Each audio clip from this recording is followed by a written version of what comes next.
বিসমিল্লাহির রহমানির রহিম।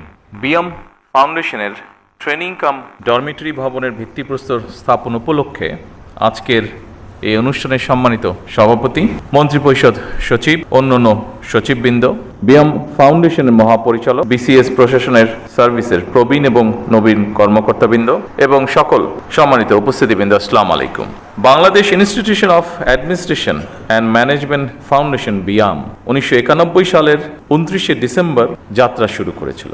2002 সালের নভেম্বর মাসে এটি বিয়াম ফাউন্ডেশনে রূপান্তরিত হয়। আজ সেই ফাউন্ডেশনের ট্রেনিং কাম ডরমিটরি ভবনের উদ্বোধন। বিয়ামের প্রতিষ্ঠা থেকে শুরু করে আজ পর্যন্ত অগ্রযাত্রার দিন তারিখগুলো প্রমাণ করে দেশ এবং জনগণের স্বার্থে বিএনপি সরকার বরাবরই একটি সুদক্ষ এবং প্রশিক্ষিত জনপ্রশাসন দেখতে চেয়েছে এবং দেখতে চায় ভবিষ্যতে। সুতরাং আজ বিএম ফাউন্ডেশনের ট্রেনিং কাম ডরমিটরি ভবনের ভিত্তিপ্রস্তর স্থাপন কেবল একটি ভবনের ভিত্তিপ্রস্তর স্থাপনই নয়, বরং এটি প্রশাসনিক সক্ষমতা উন্নয়ন, প্রশাসনিক নেতৃত্ব গঠন এবং মানব সম্পদ বিকাশের একটি দীর্ঘমেয়াদী রাষ্ট্রীয় অঙ্গীকারেরই প্রতিফলন।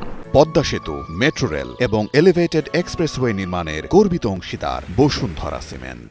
আজ যে ট্রেনিং কাম ডরমিটরি ভবনের প্রস্তর স্থাপন করা হচ্ছে তা ভবিষ্যতে প্রশাসনিক নেতৃত্ব গঠনের একটি গুরুত্বপূর্ণ মাইল ফলক। সকল রাষ্ট্রীয় প্রতিষ্ঠানে মেধাভিত্তিক, স্বচ্ছ, দক্ষ ও জনবান্ধব জনপ্রশাসন গড়ে তোলার কোনোই বিকল্প নেই যদি আমরা আমাদের প্রত্যাশিত বাংলাদেশকে গড়ে তুলতে চাই।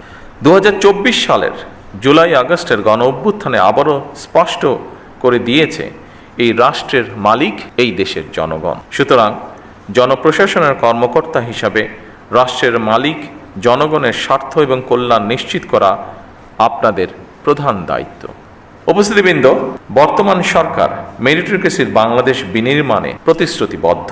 রাষ্ট্রযন্ত্রের নিয়োগ, বদলি, পদোন্নতির ক্ষেত্রে মেধা, সততা, সৃজনশীলতা, দক্ষতা এবং অভিজ্ঞতা এইগুলোকেই আমরা প্রধান বিবেচ্য হিসাবে গ্রহণ করতে চাই।